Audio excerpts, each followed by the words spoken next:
Hi friends, welcome to my channel. இன்றைக்கி 7 நாள் 7 ராகி ரெசிப்பியில் 3வது ரெசிபி கேழ்வரகு சுண்டல் எப்படி செய்யலான்னு பார்க்கலாம் வாங்க. நம்ம சேனலுக்கு நீங்கள் புதுசாக இருந்தால் மறக்காமல் சேனலை சப்ஸ்கிரைப் பண்ணிடுங்க. கூடவே பெல் பட்டனையும் கிளிக் பண்ணிடுங்க.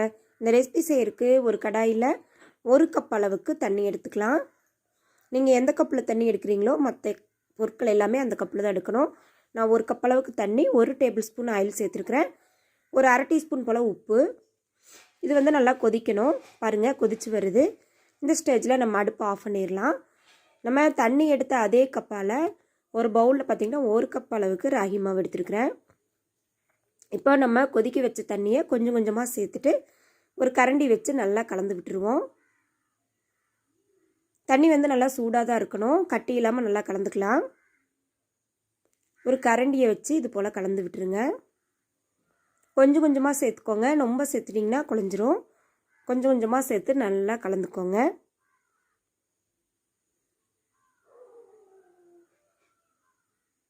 பாருங்கள், நல்லா கலந்து விட்டுடலாம். கரண்டியை வச்சுட்டு எல்லாம் ஒன்றோட ஒன்றா நல்லா கலந்து உருண்டு வரும். அந்தளவுக்கு நம்ம கலந்து விட்டுடலாம்.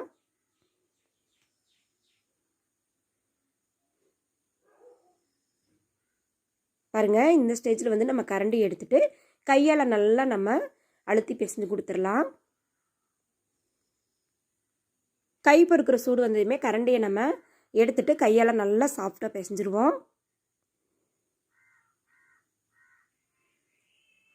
பாருங்கள், இந்தளவு பிசைஞ்ச போதும்.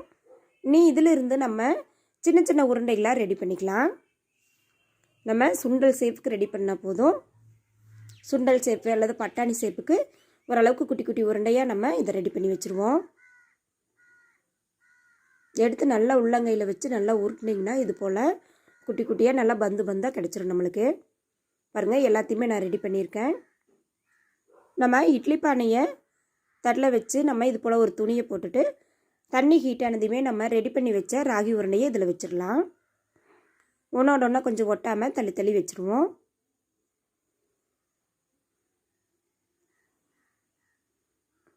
எல்லாத்தையுமே வச்சுட்டு ஒரு மூடியை போட்டுட்டு ஒரு 10 நிமிஷம் நம்ம வேக விட்டால் போதும். ரொம்ப நேரம் தேவையில்லை, மீடியம் ஃப்ளேமில் 10 நிமிஷம் இருந்தால் போதும்.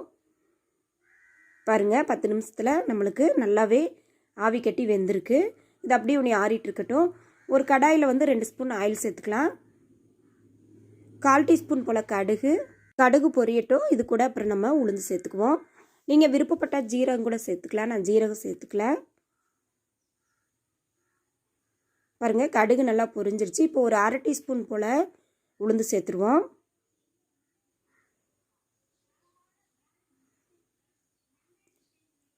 உளுந்து பொரிஞ்ச பிறகு ஒரு கொத்து கருவேப்பிலையை நம்ம இது கூட சேர்த்துடலாம். கூடவே 2 காஞ்ச மிளகாயை கிள்ளி சேர்த்துருக்குறேன்.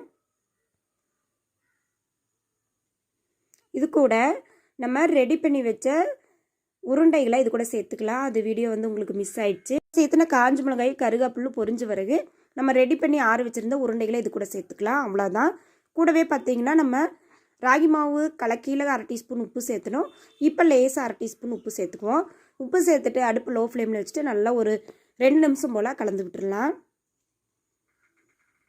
இது கூட பார்த்திங்கன்னா ஃபைனல் டச்சாக ஒரு கைப்பிடி அளவுக்கு தேங்காய் துருவல் சேர்த்துக்கலாம். ஒரு அருமையான ஹெல்த்தியான டீ கூட சாப்பிட்றதுக்கு ஒரு ஈவினிங் ஸ்நாக்ஸ் ரெடி. ரொம்ப ரொம்ப செய்கிறது ஈஸி தான், ட்ரை பண்ணி பாருங்கள். ஃப்ரெண்ட்ஸ், உங்களுக்கு தெரிஞ்ச ராகியில் வித்தியாசமான ரெசிபி இருந்தால் மறக்காமல் கமெண்ட் பண்ணுங்கள். அவ்வளோதான், சூப்பரான ராகி சுண்டல் ரெடி ஆயிடுச்சு. இந்த வீடியோ பிடிச்சிருந்தா சேனலை மறக்காமல் சப்ஸ்கிரைப் பண்ணிடுங்க. லைக் பண்ணுங்கள், ஷேர் பண்ணுங்கள், கமெண்ட் பண்ணுங்கள்.